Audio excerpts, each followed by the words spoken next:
ಶಿಕ್ಷಣ ಮಂತ್ರಿಗಳಿಗೆ ಮತ್ತೆ ಪ್ರಧಾನ ಮಂತ್ರಿಗಳಿಗೆ ಸ್ವಲ್ಪನಾದ್ರೂ ಮಾನವೀಯತೆ ಇದ್ರೆ, ನೈತಿಕತೆ ಇದ್ರೆ ಇನ್ನೂ ಸಹ ಅವರು ಆ ಸ್ಥಾನದಲ್ಲಿ ಇರ್ತಿರ್ಲಿಲ್ಲ.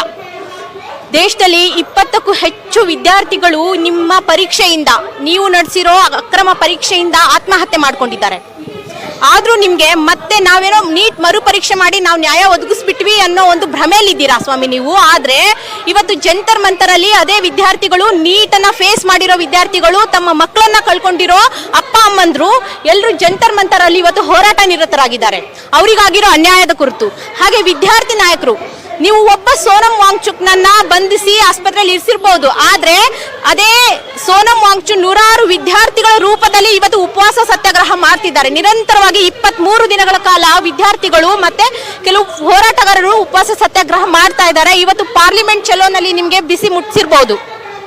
ದೇಶದ ಈ ಅವ್ಯವಸ್ಥೆಗೆ, ದೇಶದ ನಿರುದ್ಯೋಗ ಸಮಸ್ಯೆಗೆ, ಈ ವಿದ್ಯಾರ್ಥಿಗಳ ಅವ್ಯವಸ್ಥೆಗೆ, ಸಂಪೂರ್ಣವಾಗಿ ನಿರುದ್ಯೋಗ ಮತ್ತೆ ಒಂದು ಅಶಿಕ್ಷಣದಕ್ಕೆ ಕಾರಣವಾಗಿರೋ ನೀವು ಇನ್ನೂ ಸಹ ಯಾವ ಮುಖ ಇಟ್ಕೊಂಡು ಆಡಳಿತ ಮಾಡ್ತಾ ಇದ್ದೀರಾ? ದೇಶ ಕೇಳ್ತಾ ಇದೆ ನಿಮ್ ರಿಸೈನ್, ನೀವು ರಾಜೀನಾಮೆ ಕೊಡಿ, ನಮಗ್ ನೀವು ಬೇಡ ಅಂತ. ನಿಮಗೆ ಅರ್ಥ ಆಗ್ತಿಲ್ವಾ? ಇನ್ನು ಎಷ್ಟು ಜನ ವಿದ್ಯಾರ್ಥಿಗಳು ಬೀದಿಗಿಳಿದು ಹೋರಾಟ ಮಾಡಬೇಕು? ಎಷ್ಟು ಕಾರ್ಮಿಕರು, ಎಷ್ಟು ಕೃಷಿಕರು ಬೀದಿಗಿಳಿದು ಹೋರಾಟ ಮಾಡಬೇಕು? ಇನ್ನೂ ಸಹ ನಿಮ್ಗೆ ಇನ್ನು ಏನಾಗಬೇಕು? ನಿಮ್ಗೆ ಇನ್ನು ಎಷ್ಟು ವಿದ್ಯಾರ್ಥಿಗಳು ಉಪವಾಸ ಸತ್ಯಾಗ್ರಹ ಮಾಡಬೇಕು? ಇಲ್ಲಿ ಈ ವಿದ್ಯಾರ್ಥಿಗಳು ನಿರಂತರವಾಗಿ ಬೀದಿಲಿ ಹೋರಾಟ ಮಾಡ್ತಿದ್ರೆ, ಉಪವಾಸ ಬಿದ್ದಿದ್ರೆ ನೀವು ಆರಾಮಾಗಿ AC ಚೇಂಬರ್ ಅಲ್ಲಿ ಹೇಗೆ ನಿಮ್ಗೆ ಊಟ ಸೇರುತ್ತೆ? ನಿಜವಾಗ್ಲೂ ನೀವು ಈ ದೇಶಕ್ಕೆ ಒಳ್ಳೇದ್ ಬಯಸ್ತೀರಾ?